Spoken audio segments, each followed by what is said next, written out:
Thank you for asking me to be part of the dry sheep equivalence seminar. I'm certainly very interested in the planning of Perth. I have not actually used dry sheep equivalents in the past to see whether or not that helps. So I'm going to have a go now.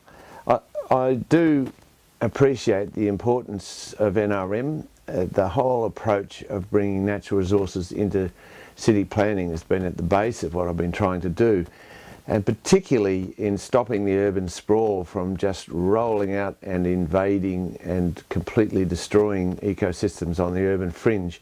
And the potential to do that is still there. It is very hard to turn the Titanic around, and I've been involved in that for 30-40 years now. So I do see that it is very important for the Peel-Harvey catchment to assert the natural resource values of its area and say, please be careful as you roll down this way. So is the dry sheep equivalence helpful? First of all, it's not if you are just going to see every person as a certain number of dry sheep equivalents and you then set up a kind of an argument that says we've got to stop people coming. They're coming, and it's a question of how we design it, how we accommodate it. You can't stop it. Around the world, cities are still growing because they provide opportunities for people. And Perth has been discovered globally. They're coming from all around the world to be part of Perth. It is a good city. We like it, and you can see why other people would like it too. And the big thing about the latest boom was that many of the people who came for that and then lost their jobs are staying because they like Perth. So we have a plan. The plan for Perth and Peel at 3.5 million. I think we're going to go to 5 million fairly quickly. Within the next generation, we're going to see Perth the size of Sydney. It's hard to come to terms with that. When I started on this business, really just a country town sized less than 1 million, and we've suddenly gone to 2 million, and we're, going to 3 and then 5. But the evidence is there that this is likely. So we have to think about it in terms of being a big city. Now, my approach is to say, if we continue to take the model, which even Perth and Peel at 3.5 million is advocating, that the middle of the road one, the 47% redevelopment, rather than the full urban sprawl one or the full contained one, I don't think it's going to work. There's an awful lot of the Peel area that will be lost. Nice to see we have some birds in Fremantle, you can hear there, even if they're crows. And the bird life in your area is extraordinary and is dependent on habitat, and that habitat can be seriously degraded if we just let the city roll out over it. And more than that, it would seriously damage the water quality. What we've got to think about is how we can see the future emerging where the city actually begins to regenerate the landscape. That it's not just consuming and adding waste as it rolls out, but it is using the opportunities created by the city to regenerate the bushland that is set aside, to regenerate the waterways, to regenerate the habitat for the natural resources that are required to maintain this city and which are so critical to the Peel-Harvey area. So regeneration is what we are looking at. The regenerative city is possible. There are examples now of where this is happening. But to do so, you've got to have a compact city. Now, In the past, I've collected a lot of data on cities. We have essentially tried to show how our city compares with other cities. And the data shows that Perth is a middle ranking kind of city in terms of its car use. It's not as bad as the American cities, but it's up there.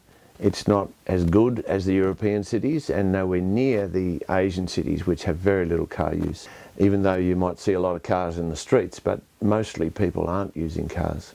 It depends mostly on the density of the city.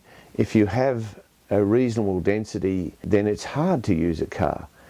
So density is critical to this whole debate, and it's certainly on the agenda, and every local council is facing this fact that if you're going to go up rather than out, that does mean you've got to be quite clever at how you go up. And the quality density that we need is there in some places. You can go to East Perth and Subiaco and see medium density developments that are good. You can go to the city centre now and see high densities that are good, and people really want to live there. And they've revived and revitalised the areas around them. But we're not doing it terribly well further out. Cockburn Central's pretty good. Wellard's not bad. You're starting to see that you can do density further out. Even Joondalup is now getting some density that's reasonable. Mandurah needs to have a plan now that adopts the need for attracting people there, but attracts it into a range of density options, and those clearly need to be in the plan. So I've been very involved in the rail revival in Perth, which has taken us from a very small rundown railway in the 70s to a modern urban rail system that goes now all the way to Mandurah. And it's part of the problem in terms of your issues, in that it has helped to bring a lot of people down there. But what the train does is help to focus development. You go to Cockburn Central and you'll see good density starting to emerge around that station, and all the way down that line the potential is there, particularly now at the end of the line, and we do need to redevelop the city of Mandurah around the train. Those options are firmly on the table. That's certainly, to begin with, what we need. The car-based city is the problem. We do need to get a more public transport-based city, and in that process you will get the kind of densities that we need. So the future city is one that is more contained. It is focused into sub-centres. It is regenerative in the sense that the pressure is no longer on the fringes and rolling it out. It is about redevelopment back into these centres, and for that you need good public transport.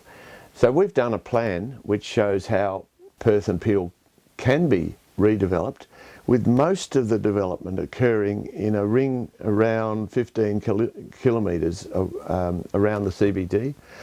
The next 30 years of urban development could fit in there in centres that are built around new rail lines, like the ring rail that became part of Metro Plan, and the light rail that is now being put off.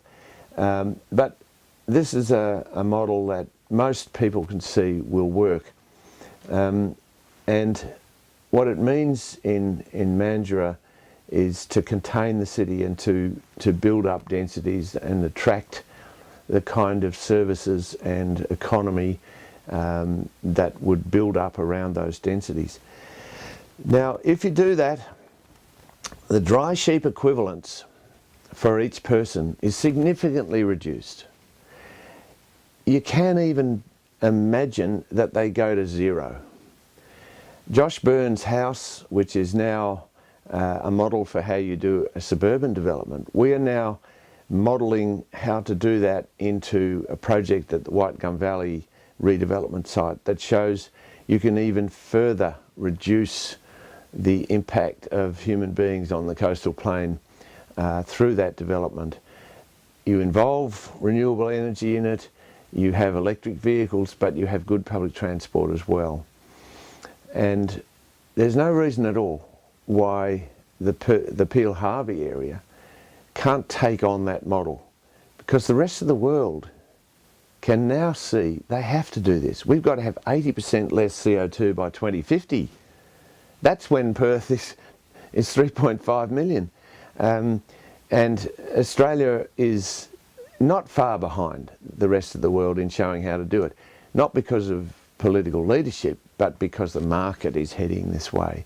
So we can build differently, we can be low impact, we can do water sensitive cities as well as carbon sensitive cities that are regenerative. It is a question of how we design it, how we commit to it, and how the local governments are committed to that redevelopment process and assist it, not just sit back and react to it. Assist it, get out there and help the process. There are a lot of people who would want to live in group dwellings where you've got good community assets, where you've got easy access to things, and we need local governments to assist that process.